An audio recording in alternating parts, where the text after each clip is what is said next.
ఉదయ్ కుమార్ శర్మ గారు, నేను 12:30 నుంచి 6:30 వరకు చూసుకుంటే కనుక 6 గంటలు, ఈ వయసులో అని అనను, ఆయన ఈజ్ యంగ్ అంటాను, అయినా కూడా 6 గంటలు బాసం పెట్ట వేసి కూర్చుని కంఠాన్ని ఎలా నిలిపారు అంటే అది ఆతరం యొక్క శక్తి. మనోజవం మారుతతుల్య వేగం జితేంద్రియం బుద్ధిమతాం వరిష్టామని. అలాగా మనోజవం కన్నా ముందుదేంటి? మారుతతుల్య వేగం. మారుతతుల్యం అంటే గాలి ఎంత వేగంగా పోతుందో అంత వేగంగా పరిగెత్తగలడు హనుమంతుడు. తరువాత ఆ గాలి కన్నా వేగంగా పరిగెత్తేది ఏది అని పొడుపు కథ వేస్తే ఎవరు చెప్పలేకపోయారు మొదట వేసినప్పుడు. అది మనస్సు అని చెప్పారు పెద్దలు, తాత్వికులు. అంత వేగంగా పరిగెడుతుంది మనస్సు. అంత వేగంగా పరిగెత్తించారు 108 సార్లు గట్టిగా. ఎక్కడి దాకా వినిపిస్తాయి? కంచి దాకా వినిపించాలి. కంచికి పోతావా కృష్ణమ్మ, ఆ కంచి వార్తలేమి కృష్ణమ్మ అని మన విశ్వనాథ్ గారు అనిపించారు.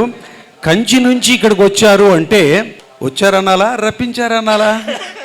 రెండు ఒకటే అనుకుందాం కాసేపు. ఇక ఒక కార్యక్రమం, ఇలాంటి ఆధ్యాత్మిక కార్యక్రమం జరగాలంటే మామూలుగా జరగదు. ముందు నిర్వాహకులు ఉండాలి. ఆ నిర్వాహకులు ఎవరయ్యా అంటే తిరుమల మందిర సుందర.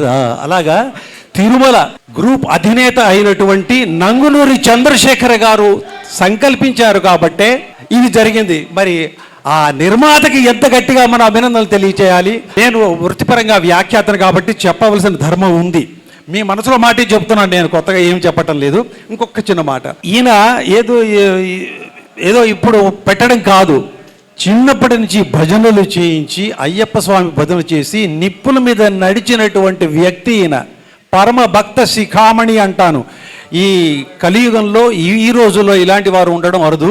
అక్కినేని నాగేశ్వరరావు అంతటి వాడు గౌరవించేటటువంటి స్థానం సంపాదించుకున్నారు. అది మనం ఎంత డబ్బు సంపాదించాం అన్నది ఒకటైతే, ఆ డబ్బుతో పాటు ఎంత మంచితనాన్ని సంపాదించుకున్నామన్నది చూస్తే గనక నంగునూరి గారు ప్రథమ వరుసలో ఉంటారు. అందుకే ఇటువంటి కార్యక్రమాలు ఏర్పాటు చేశారు.